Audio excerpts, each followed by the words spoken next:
Hi friends, welcome back to tasty recipes.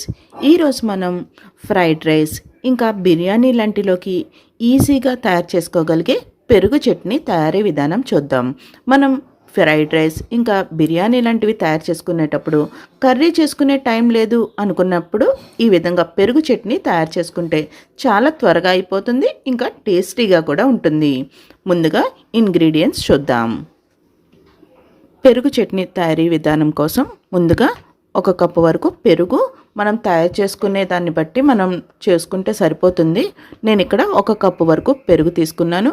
ఇంకా చిన్నగా cut చేసుకున్న ఉల్లిపాయ ముక్కలు, తురుముకున్న క్యారెట్, చిన్నగా కట్ చేసుకున్న టొమాటో ముక్కలు, కొన్ని పచ్చిమిర్చి, మన టేస్ట్కి తగ్గట్టుగా పచ్చిమిర్చి తీసుకుంటే సరిపోతుంది. ఇంకా రుచికి సరిపడా ఉప్పు. ఇవన్నీ మిక్స్ చేసుకోవడం కోసం ఒక బౌల్ని తీసుకుందాం. ఇప్పుడు ఇలా ఖాళీగా ఉన్న బౌల్ అయితే మనకి బాగా మిక్స్ అవుతాయి కాబట్టి కొంచెం పెద్ద సైజు, అంటే మనం తీసుకున్న క్వాంటిటీకి కొంచెం పెద్దదిగా ఉండే విధంగా చూసుకోవాలి. ఇప్పుడు ఈ బౌల్లోకి పెరుగు ఇంకా ఉల్లిపాయ ముక్కలు తీసుకోవాలి.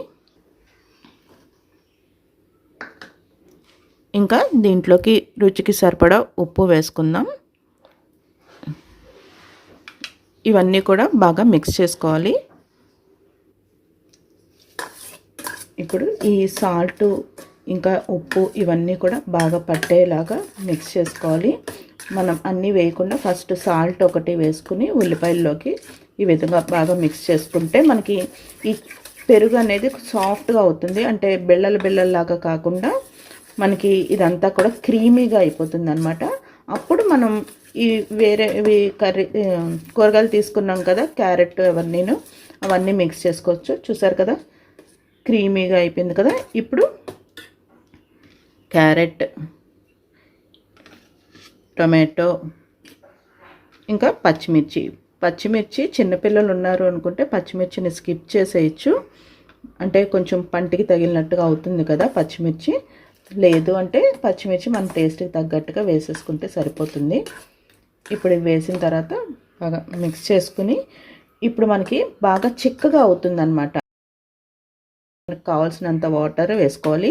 మనకి బాగా పల్చగా కావాలి అనుకుంటే కొంచెం వాటర్ ఎక్కువ వేసుకోవాలి, లేదంటే మీడియంగా.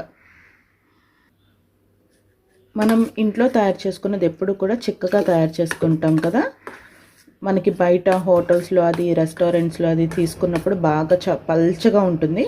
మరీ అలా కాకుండా మనకి ఆ టేస్ట్ రావాలి. మళ్ళీ మనకి కొంచెం చిక్కగా ఉంటే బాగుంటుంది. కాబట్టి ఈ విధంగా ఉన్నప్పుడు మనం వాటర్ వేయడం ఆపేస్తే సరిపోతుంది. ఈ వాటర్ సరిపోయింది కాబట్టి మనం ఈ విధంగా దీనిపైన కొత్తిమీర వేసుకుంటే బాగుంటుంది. చూసారు కదండి టేస్టీ పెరుగు చట్నీ తయారీ విధానం. మరొక ఇంట్రెస్టింగ్ వీడియోతో మళ్ళీ కలుద్దాం.